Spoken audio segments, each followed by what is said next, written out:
மாண்புமிகு முதலமைச்சர் அவர்கள். ஊரடிச்சு உலையில போட்டு ஊழல் மேல ஊழலா செஞ்சுக்கிட்டு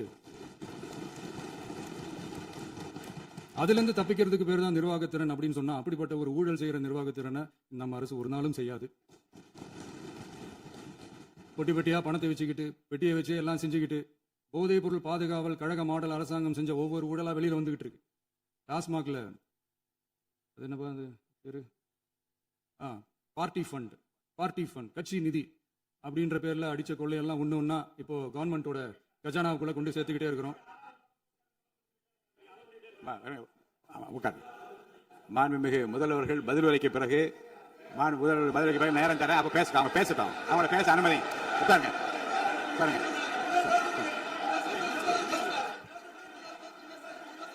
மாண்புமிகு உட்காருங்க. மாண்பு உறுப்பினர்கள் நீங்க உட்காருங்க. அமைதியா நீங்க எல்லாம் உட்காருங்க. உட்காருங்க.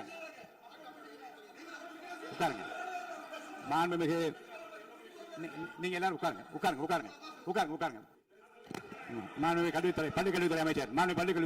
மாண்புமிகு பேரவைத் தலைவர் அவர்களே, நேற்றைய தினம் கூட எதிர்க்கட்சி தலைவர் சொன்னதை முழுமையாக கேட்டு இறுதியில் ஒரு வாய்ப்பு தந்தீங்க. அதுவும் இல்லாம இந்த நேரத்தில் நேரலையில் நீங்களும் பாக்குறீங்க. அங்கிருந்து ஏய் ஒருமையில் விழித்து இந்த பக்கம் இருக்கிற உறுப்பினர்களை பார்த்து ஏய் அப்படின்னு ஒருமையில் விழிப்பதை உங்கள் மூலமாக கண்டிக்கிறேன். அந்த வார்த்தையை அவை குறிப்பில் இருந்து நீக்கிறோம். கண்ணியம் காத்து முதல்வர் முழுமையாக பேசுவதை காத்து கண்ணியம் காத்து இந்த சபைக்கு ஒரு மரபு இருக்கிறது. அதை மூத்த உறுப்பினர்கள் பின்பற்றபடி உங்கள் மூலமாக கேட்டுக்கொள்கிறேன். மாண்புமிகு முதலமைச்சர் அவர்கள் உரையை தொடரலாம். பல டிபார்ட்மெண்ட்லயும் மறுபடியும் சொல்றேன், கட்சி நிதின்ற பேர்ல அடிச்ச கொள்ளைய ஒண்ணு ஒண்ணா கவர்மெண்டோட கஜானாக்குள்ளேயே கொண்டு சேர்த்துக்கிட்டே இருக்கிறாங்க. இப்பவும் சொல்றேன், மக்கள் பணத்துல இருந்து ஒரு பைசா கூட தொடமாட்டோம், தொடவும் விடமாட்டோம், தொட்டா விடமாட்டோம், இதுக்கு முன்னாடி தொட்டவங்களையும் விடமாட்டோம். ஒவ்வொரு ஊழலா வெளியில வரும் போலயே, ஒவ்வொரு வேஷமா கலைஞ்சிரும் போலயே இங்க இருக்கிற நிறைய பேரு நடுங்கி போய் இதுல நம்ம மேல அவதூறு வேற. இப்ப புதுசா ஒரு வெப்பன் ஒண்ணு கொண்டு வந்திருக்காங்க. அது என்ன தெரியுமா? அவங்க தயவால தான் நம்ம ஆட்சி நடக்குதான். மக்கள் தயவால இந்த ஆட்சி நடந்துகிட்டு இருக்கு. மனசாட்சி உள்ள சக்திகளோட ஆதரவால இந்த ஆட்சி நடந்துகிட்டு இருக்கு. நாங்க தான் அனுப்பி வச்சோம் அப்படின்றாங்களே. அனுப்பி வச்சவங்களுக்கு மினிஸ்ட்ரியில இடம் கொடுத்தா ஏன் கதறீங்க? ஏன் இவ்வளவு கோவம்? ஏன் இவ்வளவு கதறல்ஸ்?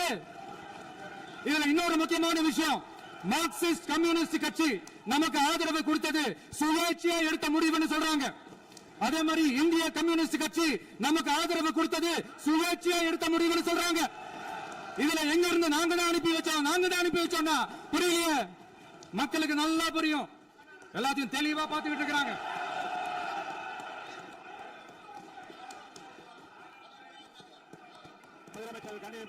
முதலமைச்சர்